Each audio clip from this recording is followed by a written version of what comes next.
Nostalgia is a power tool. Every so often for the last 25 years or so, a famous monster truck from yesteryear gets revived. Taurus, Excalibur, Outlaw. Sometimes retired trucks get resurrected by new owners like Jurassic Attack and 4 of the 20 or so Paul Schaefer trucks. The most recent of revivals has been Tomfoolery's renditions of Excalibur and Michigan Ice Monster, which had ironically been done by Sudden Impact Racing a decade prior. Other revivals are more obscure than others, like Randy Brown's USA or Bennett Clark's Taurus. However, some revivals occasionally fall through for various reasons. Here are some failed monster truck revivals. In 2000, Guy Wood attempted a deal with the new Carolina Crusher owner Paul Schaefer to lease the name to him to run on his Tropical Thunder truck. However, plans would fall through for currently unknown reasons. Wood would eventually drive Bulldozer for the 2000 season and up until 2004. Ironically, in 2001, Gary Porter would move to the Gravedigger team, where he stayed until 2014, when Monster Jam paid Schaefer to lease the Carolina Crusher name to them, and Porter would run the truck until his retirement in 2017. Unlike the other trucks in this list, this one was actually built, except it didn't compete.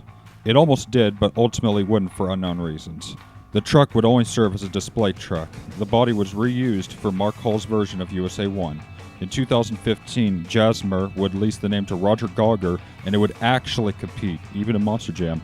In 2021, Jasmer sold the name and truck to James Trantina, which marked the beginning of Trantina's imperialistic empire.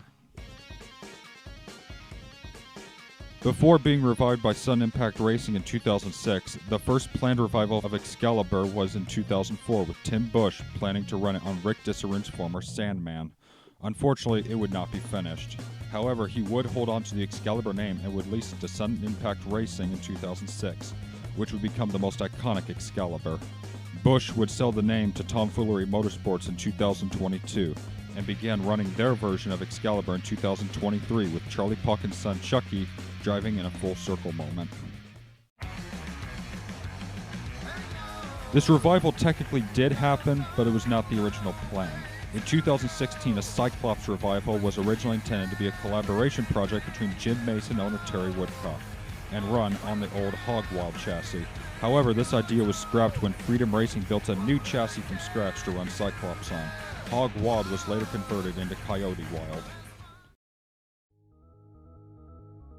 For those who've never heard this truck, I don't blame you.